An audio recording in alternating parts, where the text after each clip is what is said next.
Hi అండి. అందరికీ నమస్కారం. Welcome to my channel. ఈ వీడియోలో ఏపీ ప్రభుత్వ ఉద్యోగులకు చెల్లించాల్సిన బకాయిలపై బొప్పరాజు వెంకటేశ్వర్లు సంచలన ప్రకటన. దీనికి సంబంధించిన పూర్తి వివరాలు వీడియోలో తెలుసుకుందాము. వీడియో అయితే ఎక్కడే కానీ స్కిప్ చేయకుండా ఎండ్ వరకు చూసేయండి. అప్పుడే ఇన్ఫర్మేషన్ పూర్తిగా అర్థమవుతుంది. అలాగే వీడియో చూస్తున్న ప్రతి ఒక్కరు వీడియోకి లైక్ చేయండి ఫ్రెండ్స్. ఈ వీడియోని తోటి ఉద్యోగ పెంచిన మిత్రులతో అయితే షేర్ చేయండి. కొత్తగా మన ఛానల్‌ని చూస్తున్నవారు ఇంకా ఎవరైనా సబ్స్క్రైబ్ చేసుకున్నట్లయితే వెంటనే మన ఛానల్‌ని సబ్స్క్రైబ్ చేసుకోండి. సో, దీని ద్వారా నేను చేసే లేటెస్ట్ వీడియోస్ అన్నీ మీ వరకు రీచ్ అవుతాయి. ఇక ఆలస్యం చేయకుండా వివరాల్లోకైతే వెళ్ళిపోదాము. ఫ్రెండ్స్, ఇక విషయానికొచ్చినట్లయితే ఆంధ్రప్రదేశ్ రాష్ట్ర ప్రభుత్వ ఉద్యోగుల పెన్షన్ల వ్యవహారంపై AP JAC Amaravati chairman Bopparaju Venkateswarlu గారు అత్యంత కీలకమైన మరియు సంచలన వ్యాఖ్యలు చేశారు.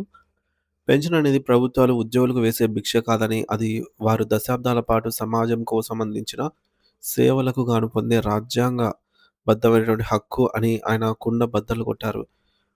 ఒక ప్రభుత్వ ఉద్యోగి తన జీవితంలో అత్యంత విలువైన 35-40 సంవత్సరాల సుదీర్ఘ కాలాన్ని ప్రభుత్వ పాలనలో, ప్రజల సేవలో ధారపోస్తారని, అటువంటి వారు పదవీ విరమణ పొందిన తర్వాత ఆర్థిక ఇబ్బందులు లేకుండా గౌరవప్రదంగా జీవించడం వారి ప్రాథమిక హక్కు అని గుర్తు చేశారు.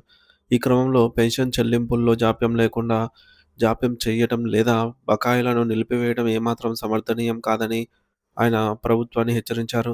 సుప్రీంకోర్టు గతంలో ఇచ్చిన చారిత్రాత్మక తీర్పులను ప్రస్తావిస్తూ పెన్షన్ అనేది వాయిదా వేయబడినటువంటి వేతనం అని, దానిని సకాలంలో చెల్లించడం ప్రభుత్వ బాధ్యత అని బొప్పరాజు గారు స్పష్టం చేశారు.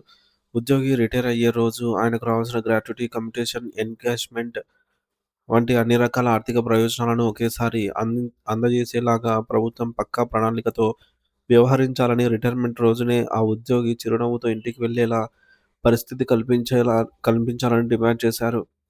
రాష్ట్ర వ్యాప్తంగా దాదాపు 4,00,000 మందికి పైగా ఉన్న పెన్షనర్లు నేడు అనేక పెండింగ్ బకాయిల కోసం ఎదురు చూస్తూ ఈ యొక్క మానసిక వేదనకు గురవుతున్నారని ఆవేదన వ్యక్తం చేశారు. ముఖ్యంగా 70 ఏళ్లు పైబడిన వృద్ధ పెన్షనర్లకు ఇచ్చే అదనపు క్వాంటమ్ పెన్షన్ విషయంలోనూ, పాత స్లాబ్‌ల పునరుద్ధరణ విషయంలోనూ ప్రభుత్వం ఉదాసీనంగా ఉండటం సరికాదన్నారు. అదనపు పెన్షన్ ప్రయోజనాలను సకాలంలో అందించడం ద్వారా వృద్ధాప్యంలో వారికి అవసరమైనటువంటి మందులు, ఇతర ఖర్చులకు ఆసరా దొరుకుతుందని వివరించారు. అలాగే ఆశ్రయం లేని వితంతువులకు మరియు విడాకులు తీసుకున్న కుమార్తెలకు ఫ్యామిలీ పెన్షన్ మంజూరు చేయడంలో ఉన్న సాంకేతిక ఇబ్బందులను వెంటనే తొలగించి సామాజిక భద్రత కల్పించాలని, మానవతా దృక్పథంతో ఈ సమస్యలను పరిష్కరించాల్సిన అవసరం ఉందని ఆయన నొక్కి చెప్పారు. కేవలం ఆర్థిక అంశాలే కాకుండా విశ్రాంత ఉద్యోగుల ఆర్థిక భద్రతకు గురించి కూడా ఆయన తీవ్ర ఆందోళన వ్యక్తం చేశారు. ప్రస్తుత ఎంప్లాయీ హెల్త్ స్కీమ్ ఈహెచ్ఎస్ కార్డులు హాస్పిటల్స్‌లలో ఆశించిన స్థాయిలో పనిచేయటం లేదని, నగదు రహిత చికిత్స అందక వృద్ధులు ఆసుపత్రుల చుట్టూ తిరగాల్సొస్తోందని పేర్కొన్నారు. ఆరోగ్య పథకాన్ని మరింత బలోపేతం చేసి కార్పొరేట్ హాస్పిటల్స్‌లో ఎటువంటి ఆటంకాలు లేకుండా వైద్యం అందేలాగా ప్రభుత్వం తక్షణమే నిధులు విడుదల చేయాలని ఒత్తిడి చేశారు. విశ్రాంత ఉద్యోగులకు మెరుగైన వైద్య సేవలు అందటమే తమ ప్రధాన లక్ష్యమని ఆయన అభిప్రాయపడ్డారు. పెన్షనర్ల ఆత్మగౌరవాన్ని కాపాడటం కోసం, వారి పెండింగ్ బకాయిలు సాధన కోసం తమ సంఘం అలుపెరగని పోరాటం చేస్తుందని బొప్పరాజు గారు భరోసా ఇచ్చారు. పెన్షనర్ల సమస్యలను ప్రభుత్వం తక్షణమే గుర్తించి వారితో చర్చలు జరిపి పరిష్కార మార్గాలను అన్వేషించాలని కోరారు. ప్రభుత్వం ఇకనైనా ఆలస్యం చేయకుండా పెన్షనర్ల హక్కులను కాపాడేలాగా సానుకూల నిర్ణయాలు తీసుకోవాలని, లేని పక్షంలో పెన్షనర్లందరినీ ఏకం చేసి ఉద్యమాన్ని మరింత ఉధృతం చేస్తామని బొప్పరాజు వెంకటేశ్వర్ గారు ఈ సందర్భంగా అయితే స్పష్టమైన హెచ్చరికలు జారీ చేశారు.